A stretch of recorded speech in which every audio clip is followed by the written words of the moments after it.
My name is Liz Partsch. And I am Paul Rowley, And welcome to Farm and Dairy's virtual newsletter. where we will be giving you a rundown of all the news this week. It was an exciting week for news, as it always is. So. Yep, very versatile, Yes. and we got a bunch of stuff, Indeed. right? Yeah. Well, this week I wrote about Penn State Extension offering a $100 bounty. Oh. Yeah, per well to landowners who participate in well surveys for abandoned or orphan oil and gas wells. That's exciting. Yeah, and then you'll have to report undocumented wells to the Pennsylvania Department of Environmental Protection. Oh. Yeah, so the Penn State Extension team actually started this project and conducting these surveys in May with the goal of getting landowners involved, with undocumented wells. Because according to Dan Brockett, team leader of Penn State Extension's energy team, most of these undocumented wells are on private property. Oh, okay. Yeah, so it kind of poses, it's hard to, really document them because of that. Abandoned and orphan wells can also pose serious or insignificant environmental hazards when left unplugged. This includes leaking methane, other gases that come from natural gas, and brine, which is salty water from rock formations. Methane in particular is very dangerous because it can lead to explosions. Oh, yikes. Yeah, Brockett pointed out an incident where 2 houses in McKean County, Pennsylvania in 2010 and 11 exploded due to methane migration from nearby abandoned wells. Yeah. Yeah, so pretty scary, right? Yeah. John Ligo, a beef farmer in Venango and Mercer counties, is actually one of these landowners who has an abandoned and undocumented well that is leaking methane. Yeah. So he's concerned about that. And he actually discovered this when Brockett went out to visit his farm a few weeks ago as part of the well surveys. But Ligo is just one of many in the state with, this undocumented well problem. Yeah. As of 2005, the Pennsylvania Department of Environmental Protection, has identified 27,000 abandoned and orphan wells in the state, but estimates as many as 300,000 to 750,000 actually exist in the state. Wow. Yeah. And that's because, in Pennsylvania didn't start regulating abandoned oil and gas wells until 100 years after the first well was drilled in the state. Wow, they took their time. Yeah, they really did. So now we have a bunch of these abandoned wells where no one knows where they are. Yeah.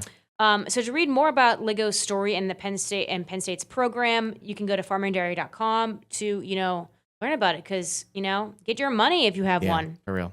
I have a new reality show idea, Dog the Orphan Well Bounty Hunter. Yes, I would love that. There That's we so go. cool. Well, I traveled to Wilmington Township, Pennsylvania, where a quiet cornfield is becoming the beating heart of a bold new vision for education and sustainability in a community that has this very, very long agricultural heritage. So it was really exciting to go join them. So after decades of farming their 103-acre property, Bill and Carol Hines wanted to make sure that the land stayed the way it was and was not cut up into subdivisions where, people could build McMansions on. What started as a preservation project, though, has actually now blossomed into this whole new, way more ambitious project involving the nearby school district. So thanks to a nearly $274,000 partnership between state and Lawrence County, that land is now the centerpiece of a real hands-on agricultural education program that they've got going on there. And it's helping to cultivate the next generation of ag leaders to meet all of the challenges that are posed by everybody in the 21st century now. They got started on their school grounds already. On May 12th, just a couple of weeks before school let out for the summer, all the students from every grade rolled up their sleeves and they got their hands in the dirt. And they were helping to launch the district's future as this real agricultural learning hub. In a field just beyond the school parking lot, which I got to take a tour of in July, they planted everything from pumpkins and sunflowers. They had some corn in there. They put in a pollinator garden. Some of the students that have tractor certifications, they tilled the land, which was really cool. The district's plan for what they want to do next will see students work with hydroponics, aquaponics, and even get drone certifications. Wow, that's so cool. Yeah. It's almost dizzying, all of it, to keep track of it all. But I wish I was way. offered those. Literally. I know. Yeah, I was like, oh my God. The food that they actually make out of this program will end up not only possibly on cafeteria trays, but also support local families through the food bank as well. So that's really neat. If you want to hear about how this very small town is digging deep to prepare kids for a very, very changing world, rapidly changing, check out the full story in the paper. Yeah. Wow. That's such a cool story. It was fun. Yeah. Definitely check it out. Well, last Friday, one cookie in Fayette County, Pennsylvania sold for thousands of dollars. What? Right? And you may ask, how is that possible? Yeah. Well, this cookie is actually a very heavy pig that Harper Diamond, who is 9 years old, sold at the Fayette County Fair's livestock auction on August 1st. Oh, that's delightful. Yeah, but the proceeds didn't go to her. What? She actually decided to give all the proceeds to the Fayette County Fair to build their new small species barn. No way. Yeah, pretty awesome, right? Yeah. So prior to the auction, Chris Diamond, Harper's grandfather, and Harper, were kind of talking about, whether they wanted to donate cookies proceeds, which, Harper actually named the pig cookie because it looked like an Oreo cookie. Oh, that's great. And I think that's adorable and Yeah. also extremely true. So I may good. have to paste in a picture of the pig. But then, after deciding to do this good deed, the two of them decided to keep it in the dark, the secret, not even telling Harper's parents. Oh, wow. So it was a huge surprise for even them. Yeah. So the day of the event, Harper handed the auctioneer a note stating she wanted to donate the proceeds to the Fayette County Fair. And when the auctioneer announced this, the auctionees went wild. Oh, I bet. Yeah, the price of the pig per pound quickly jumped to $20 in like a few seconds, Whoa. said Harper's dad. And then eventually sold for $42.50 per pound. Whoa. Yeah, which is crazy because that's not like the average price of a pig is about $5 or $6. Wow. But Goodness. but it did not stop there. Yeah. Because after the auction, more people still wanted to donate. Oh, yeah. Yeah. So now the pig has sold for $27,000 and that price is continuing. Whoa. And just to let everybody know, that price was originally $13,000. Whoa. Yeah. That's awesome. Yeah. So to read more about Harper and her pig and Cookie, check out farmdairy.com. That's amazing. So cool. Yeah, right? I wrote a little story for the auction section this week. Based in Poland, Ohio, where in what used to be a bustling turkey processing plant, something really neat is happening. So welcome to Thrift and Thrive. It's a cozy little resale shop that is not just about selling secondhand goods like a normal Goodwill or some situation like that, but it's all about second chances. Tucked into a space that once was really the final stop for some turkeys before the holidays. This shop is now packed with donated treasures, and it has its mission, which is just rooted in giving back. So like when I say last stop for turkeys, I mean the floors are slanted, there's drains in the floors, and all like the little ancillary rooms were freezers where the turkeys were kept. What started as a simple fundraiser to send a child on a mission trip has grown into this community-powered store that has raised thousands for local causes, like sending grieving kids to summer camp so that they can have a little bit of fun, helping the homeless stay warm, and then just shining a spotlight on a new nonprofit every single week, or month rather. That's what this store is all about. I actually got to talk to the director of that aforementioned camp, which is called Camp Frederick. And what he told me about their mission was so heartwarming.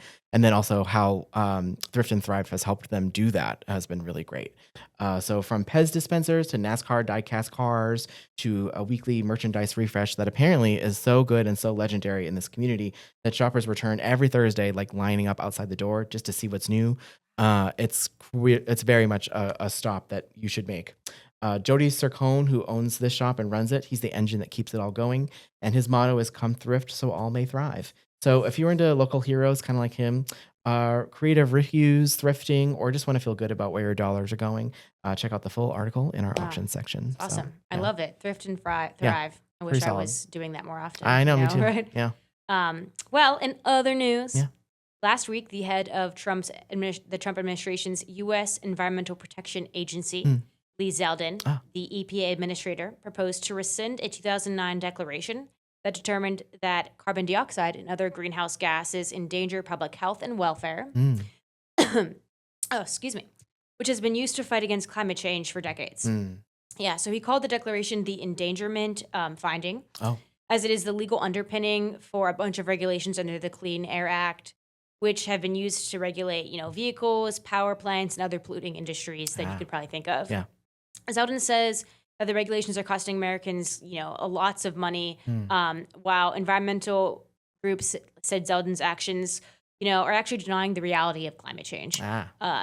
Various environmental groups also added that if this if this does go through, they will file lawsuits. Yeah. Many scientists added the rescinding of the rule would actually hurt decades of scientific progress towards, scientific research on climate change. Yeah. Former EPA leaders also, came out and talked about it, and criticizing Zeldin, saying his actions endanger the lives of millions of Americans, and really just abandoned the agency's core mission of protecting the environment and health. Yeah. But so if the if finalized, the repeal of the endangerment finding would get rid of current emissions on greenhouse gas pollution from cars, factories, power plants, and other sources, and could also stop future administrations Oh, from passing, just rules to tackle climate change in wow. general. Yeah, but before that happens, Mhm. the rule has to go through a lengthy, review process, which will include a public comment period. Oh, So there is some time before that goes through. yeah. So, Okay. yep, that's what's new in that realm. Interesting. Yeah. Well, Well, okay. yeah. I guess moving on to Moving vegetables, on to right? vegetables, indeed. What we can do with the green earth that we have now. Yeah, So let's talk about zucchini, Liz. You've love it. heard some of my, I guess, unvarnished, off the cuff comments about zucchini today and my thoughts about this Yeah, vegetable. I a don't have zucchini hater. Yeah, I don't have good experiences with her, but I just think I don't get her. She's sort of Yeah, like the Bjork of produce. She had a very successful solo career, very versatile, so beloved, just a real trailblazer. hmm And I think I haven't appreciated her enough in her yeah, time. But Jen Booster and our friends at the Associated Press have reminded us that this August 8th marks National Sneak Some Zucchini Onto Your Neighbor's Porch Day. A real, if I on, love isn't that that. great? That is really fun. A real, if unofficial, celebration born from the wonderfully weird world of home gardening, which I personally think that Bjork would be delighted by. Does this sound like a prank? Kind of, maybe, but reach deep into your heart of whimsy, and it will be real. If you've ever grown zucchini, you know this prolific veggie sounds or grows like wildfire in the garden. And by early August, many gardeners are just knee deep in squash with more than they even know what to do with. So that's where this playful tradition comes in. You leave a zucchini or two or three or six or a dozen on a neighbor's porch, maybe with a recipe card, maybe not. It is part mischief, it is part generosity, and it is all about getting to know your neighbors and building a community around summer gardening. Mhm. In the full article, Jen dives into the roots of this offbeat holiday, like how it started, why it resonates with so many people today, and what it says also about the intersection of food, sustainability, and just like simple human connection. Mhm. The article also explores creative ways to use up your zucchini bounty, from making fritters, which you can do with zucchini, to Yeah, noodles, which you can do with zucchini, to making desserts, which you yeah. can do with zucchini. Zucchini bread. You Yeah, gotta try it. yeah, that's like crazy. Mhm. So whether you are just a seasoned gardener and you have made and pulled plenty of zucchini out of the ground, or just someone who likes a good story about vegetables and neighbors coming together for like a fun thing, this one's definitely for you. Again, that is in our auction section. And remember, on August 8th, no porch is safe. That is so awesome. Yeah, I feel like okay. I have a few comments to share about the Please. zucchini because I am an avid zucchini lover. Yes, yeah. I just want to note that in the past 24 hours, Mhm. I've had 3 things made out of Oh, zucchini. that's great. Yes, we have lots of zucchini at my Yeah, household. nice. Love it. And, I really think you should try zucchini bread, Paul. I don't Yeah, know I'm if you missing have, out. but Yeah, it is a game changer yeah, for is like, that, if yeah. you're a zucchini hater, that's something that it might That's like the like, bridge to yeah, the, it might, the get promised you land. interested in it. Yeah, I've also learned a few interesting facts about zucchini that I feel like I want to share. yeah. I recently found out that 95% of a zucchini is made up of water. Oh my God. So really, the secret to me about zucchini is that Hmm. you just have to, whatever you spice it with, Yeah. the zucchini kind of takes on that flavor. In my Oh, opinion, I don't okay. know, that's not scientific, but that's Yeah, just my opinion. yeah. So yeah, I I feel like believe it's it. like really about whatever your mom was making and how zucchini, Yeah, yeah, story. which you were talking Yeah. about earlier.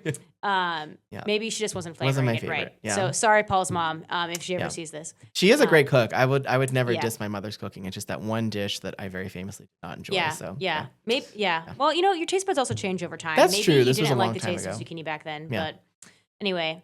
Well, Well, that is our top stories for the week. it is. Yeah, And to read the full stories, check out farmanddairy.com or find your local newsstand. yeah. And see you.